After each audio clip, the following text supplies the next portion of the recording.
Subject Science and Technology Part 2 Chapter number 7 Energy Flow in an Ecosystem परिसंस्थेतील ऊर्जा प्रवाह आपण हे प्रकरण अभ्यासत आहोत. तर यामध्ये आज आपण द ऑक्सिजन सायकल म्हणजे ऑक्सिजनचे चक्र याविषयी माहिती अभ्यासणार आहोत. पाठीमागच्या तासाला आपण कार्बन सायकल बघितली होती, बायो जिओकेमिकल सायकलचा स्टडी केला होता. तर आज बुक मधील पेज नंबर 86 वरील आपल्याला ऑक्सिजन सायकल म्हणजे ऑक्सिजनचे चक्र हा घटक अभ्यासायचा आहे. Oxygen from 21% of the atmosphere. तर वातावरण ॲटमॉस्फिअर म्हणजे वातावरण. वातावरणामध्ये ऑक्सिजन 21% आढळून येतो. It is also present. मग हा ऑक्सिजन कुठे आढळतो? तर बघा, हायड्रोस्फिअर अँड लिथोस्फिअर म्हणजे पृथ्वीचं जे शिलावरण आणि जलावरण आहे तर त्याच्यामध्ये तो आढळून येतो. And circulation and recycling of oxygen within the biosphere is called as oxygen cycle. म्हणजे सर्क्युलेशन अभिसरण किंवा सर्क्युलेशन आपल्याला माहिती आहे गोळा पद्धतीनं, आणि रिसायकलिंग म्हणजे पुनर्वापर होणे. ठीक आहे, म्हणजे पुन्हा तिथंच येणे. रिसायकलिंग आणि सर्क्युलेशन ऑफ ऑक्सिजनचं रिसायकलिंग आणि सर्क्युलेशन होतं. This process is called as oxygen cycle. तर त्याला ऑक्सिजनचे चक्र असं म्हटलं जातं. Then this cycle to include both the biotic and abiotic components. तर या ऑक्सिजन सायकल जी आहे तर त्या ऑक्सिजन सायकल्समध्ये आपल्याला बायोटिक आणि अबायोटिक म्हणजे जैविक आणि अजैविक घटक याच्यामध्ये असतात किंवा या सायकल्समध्ये दोन्ही पण सजीव आणि निर्जीव हे दोन्ही घटक अभ्यासले जातात किंवा त्याच्यामध्ये समाविष्ट असतात. Oxygen is continuously produced as well as used up in the atmosphere. तर तुम्हाला या ठिकाणी काय सांगितलेलं आहे बघा, तर ऑक्सिजन जो आहे तर त्या ऑक्सिजनची प्रोड्यूस्ड म्हणजे सतत तो निर्माण होत असतो, त्याबरोबर त्याचा वापरही सातत्याने केला जातो. Oxygen is highly reactive and it's readily react with other elements and compounds. तर या ठिकाणी तुम्हाला काय सांगितलेलं आहे बघा, ऑक्सिजन जो आहे तर ऑक्सिजन हा हायली रिएक्टिव्ह म्हणजे अतिशय क्रियाशील असून अनेक जे एलिमेंट्स म्हणजे मूलद्रव्य किंवा कंपाऊंड्स म्हणजे संयुगे आहेत तर त्यांच्याशी तो काय करतो, रिॲक्ट होतो. ठीक आहे, रिॲक्ट म्हणजे या इथे वापरायचं आहे की संयोग पावणे या अर्थाने शब्द वापरायचा आहे. As oxygen is found in various forms like molecular oxygen म्हणजे O2, water म्हणजे H2O, carbon dioxide, CO2 आणि inorganic compounds. तर हा जो आहे ऑक्सिजन तर तो आपल्याला वेगवेगळ्या स्वरूपामध्ये आढळून येतो. मोलिक्युलर ऑक्सिजन हा O2 फॉर्म मध्ये आढळून येतो. त्याचबरोबर H2O म्हणजे पाणी किंवा तुम्ही वॉटर त्याला म्हणू शकता. नंतर CO2 म्हणजे कार्बन डायऑक्साइड. ठीक आहे,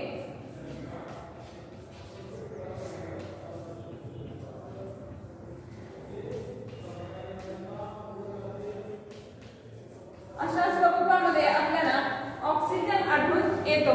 inorganic compounds etcetera. The oxygen cycle of the biosphere is extremely complex.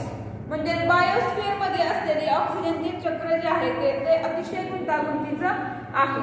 Oxygen is released in the process of photosynthesis whereas it is used in processes like respiration, combustion, decomposition, corrosion and rusting etc.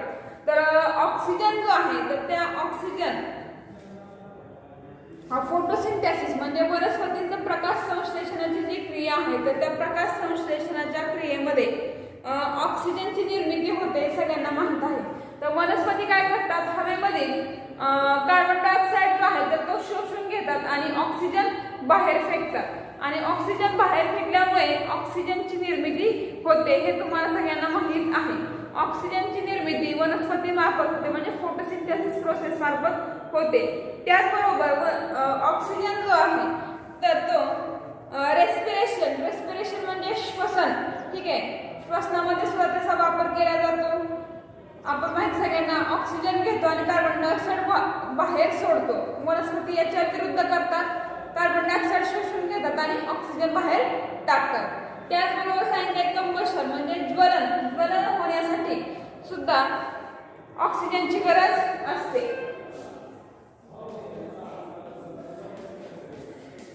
Combustion म्हणजे ज्वलन, कोणतीही वस्तू किंवा कोणताही घटक त्याचं ज्वलन किंवा आग लागण्यासाठी ऑक्सिजनची गरज असते.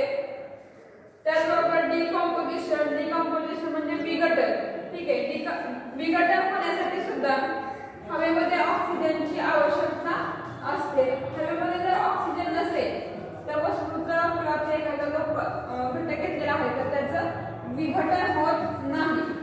विघटन म्हणजे कुजणे या अर्थाने किंवा नष्ट होण्याचा कालावधी. नंतर करोजन असेल, करोजन म्हणजे गंजणं, लोखंडाचं गंजणं तुम्हाला सगळ्यांना माहित आहे बघा, त्यावर गंज चढणे हा शब्द वापरला जातो. यासारख्या क्रियांमध्ये ऑक्सिजनचा वापर केला जातो. ठीक आहे, सगळ्यांच्या लक्षात आलं ऑक्सिजन. तर या ठिकाणी तुम्हाला डू यू नो जे आहे तर ते यावर्षी सिलेबस मध्ये नाही, तर तुम्हाला ऑक्सिजन सायकल्स या ठिकाणी दिलेलं आहे पुस्तकामध्ये. तर ते या ठिकाणी तुम्हाला काय सांगितलेलं आहे बघा, तुम्ही बघू शकता पुस्तकामध्ये ऑक्सिजन सायकल. तर ऑक्सिजन सायकल्स मध्ये तुम्हाला सन दिसत आहे, सन पासून सनलाईट भेटते. सनलाईट काय होते, प्लांट्स वरती पडलेले आहे. प्लांट्स वरती पडल्यामुळे काय होते, वनस्पती जे आहे तर त्या फोटोसिंथेसिस प्रोसेस, ठीक आहे, फोटोसिंथेसिस प्रोसेस इथं घडून येते आणि ऑक्सिजन जो आहे तर तो हवेमध्ये सोडतात, म्हणजे वातावरणामध्ये सोडतात. वातावरणामधला ऑक्सिजन काही प्राणी काय करतात, शोषून घेतात आणि कार्बन डायऑक्साईड बाहेर टाकतात. ठीक आहे, मग हे प्राणी किंवा वनस्पती आहेत यांच्या ज्या म्हणजे डेड बॉडीज म्हणूयात, वनस्पतींच्या डेड बॉडीज म्हणजे लीफ वगैरे जे असतात, कुजलेले पदार्थ, काय लीफ वगैरे, ॲनिमलच्या डेड बॉडीज वगैरे आहेत तर त्यांचं विघटन किंवा डिकम्पोजिशन होण्यासाठी ऑक्सिजनचीच हेल्प घेतली जाते. ठीक आहे, म्हणजे हे पुनर्चक्रीकरण किंवा टप्प्याटप्प्यानं जे आहे प्रोसेस हे दाखवलेलं आहे. ठीक आहे, म्हणजे ऑक्सिजन आणि कार्बन डायऑक्साईड या दोन्हींची देवाणघेवाण कशी चालते हे या बुकमध्ये दिलेलं आहे. सगळ्यांच्या लक्षात आलं ऑक्सिजन सायकल. तर आता आपल्या पुढचा जो भाग दिलेला आहे तर तो आपण बघूयात. Next one is the nitrogen cycle, म्हणजे नायट्रोजनचे चक्र. हा आपल्याला घटक अभ्यासायचा आहे. यामध्ये कॅन यू रिकॉल म्हणजे थोडंसं आठवामध्ये काही क्वेश्चन्स दिलेले आहेत तर ते सर्वप्रथम बघूयात. First question is what is meant by nitrogen fixation.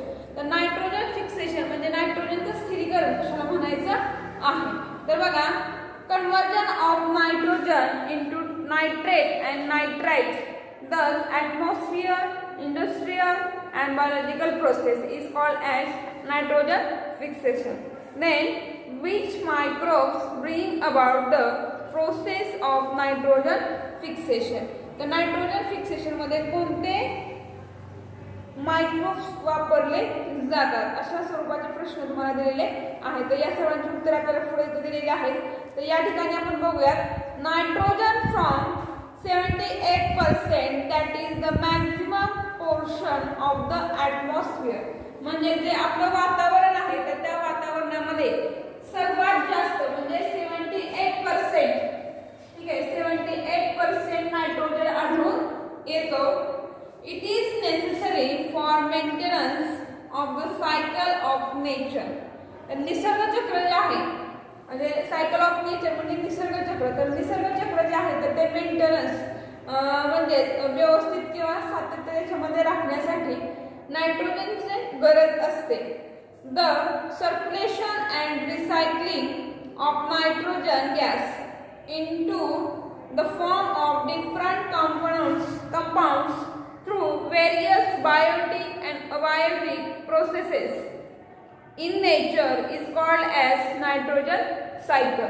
तर नायट्रोजन सायकल कशाला म्हणायचं आहे या ठिकाणी सांगितलेलं आहे.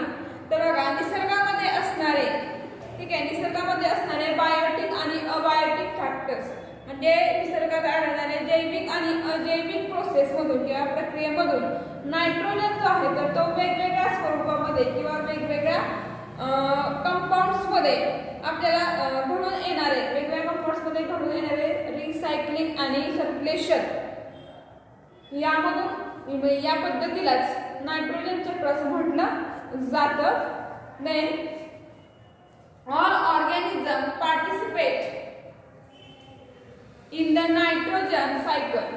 तर यामध्ये सर्व सजीव जे आहेत ऑर्गॅनिझम्स म्हणजे सजीव सगळ्यांना माहीत झाला आहे तर सर्व सजीव नायट्रोजन चक्रामध्ये सहभाग घेतात. It is an important components of proteins and nucleic acids. तर या ठिकाणी न्यूक्लिक ऍसिड आणि प्रोटीन्स जे आहेत म्हणजे प्रोटीन्सला प्रथिने म्हटलं जातं आणि न्यूक्लिक आम्ल तर या दोन्हींचा नायट्रोजन मध्ये अत्यंत महत्त्वाचा घटक आहे. As compared to other elements it is inactive and does not easily combine with other elements. Most organisms cannot use the free from nitrogen. तर या ठिकाणी काय सांगितलेलं आहे बघा अनेक मूलद्रव्यांच्या तुलनेमध्ये नायट्रोजन जो आहे तर तो कसा आहे निष्क्रिय आहे. इनएक्टिव्ह म्हणजे निष्क्रिय आहे आणि तो सहजासहजी इतर मूलद्रव्यांबरोबर कंबाईन होत नाही. Most of organisms cannot use the free from the nitrogens.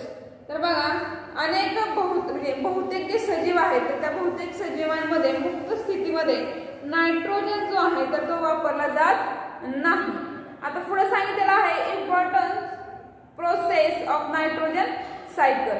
तर या ठिकाणी नायट्रोजन सायकल्स जे आहेत तर त्याचे इम्पॉर्टन्स म्हणजे नायट्रोजन सायकल्स किंवा नायट्रोजनचे चक्र जे आहेत तर या प्रक्रियेमध्ये नायट्रोजनची काय प्रमुख भूमिका आहे तर ते आपल्याला या ठिकाणी सांगितलेलं आहे. तर तो बघूयात. फर्स्ट पॉईंट जो दिलेला आहे तर फर्स्ट पॉईंट दिलेला आहे नायट्रोजन फिक्सेशन. तर हे नायट्रोजन फिक्सेशन बघा कशा स्वरूपाचं आहे.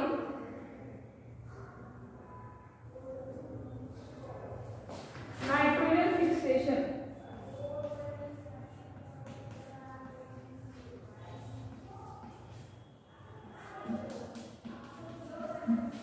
म्हणजे नायट्रोजनचे स्थिरीकरण.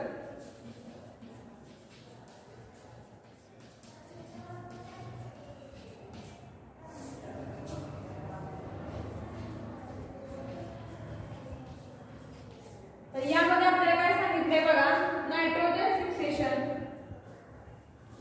Conversion of nitrogen into nitrate and nitrite through atmosphere industrial and biological processes. म्हणजे नायट्रोजन स्थिरीकरणामध्ये नायट्रोजनचे रूपांतर ॲटमॉस्फिअरिक म्हणजे वातावरणीय ठीक आहे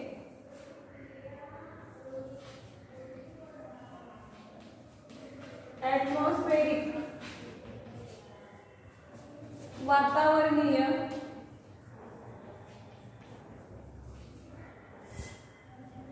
इंडस्ट्रियल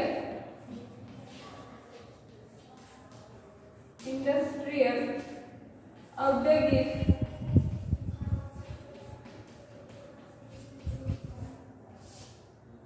किंवा बायोलॉजिकल प्रोसेसेस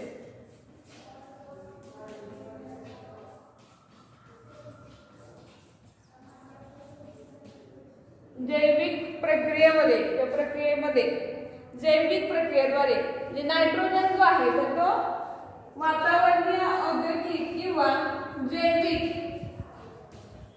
प्रक्रिया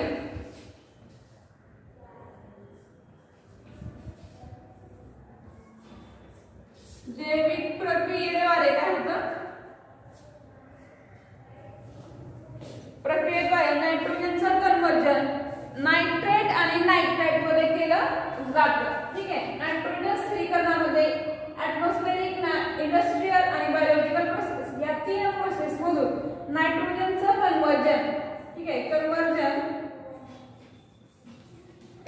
म्हणजे रूपांतर सगळ्यांना माहित आहे बघा कशामध्ये केलं जातं बघा नायट्रेट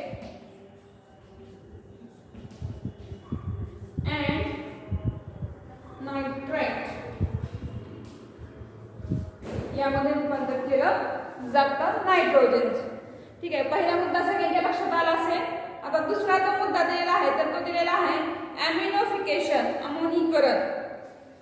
दुसरा या ठिकाणी दिलेला आहे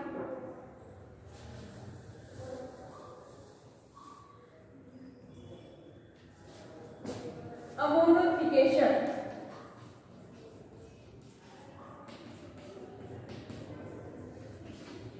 म्हणजे मराठीमध्ये त्याला अमोनीकरण म्हटलं जातं.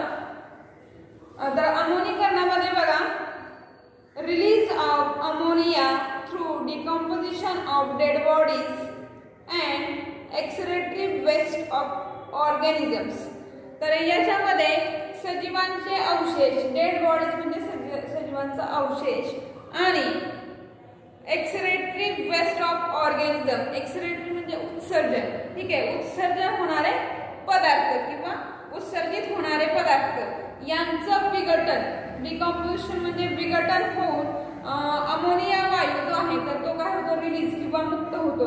तर तुम्ही रोडच्या कडेला वगैरे एखादा डेड झालेला ॲनिमल्स, तुम्ही डॉग वगैरे जर बघितला असेल आणि काही दिवसांनी तुम्हाला त्या ठिकाणी दुर्गंध यायला सुरुवात होते. ठीक आहे, म्हणजे घाणेरडा जो वास येतो तर तो कशाचा आहे, तर अमोनिया या गॅसचा आहे. थर्ड बघा, nitrification. Nitrification, third one is nitrification. म्हणजेच नायट्रीकरण. तर याच्यामध्ये काय सांगितलंय, conversion of ammonia into nitrate and then nitrite. तर या प्रोसेसमध्ये अमोनियाचं नायट्राइट आणि नायट्रेट यामध्ये रूपांतर केलं जातं. नंतर डेनिट्रिफिकेशन म्हणजे विनायट्रीकरण. Fourth one is डिनायट्रिफिकेशन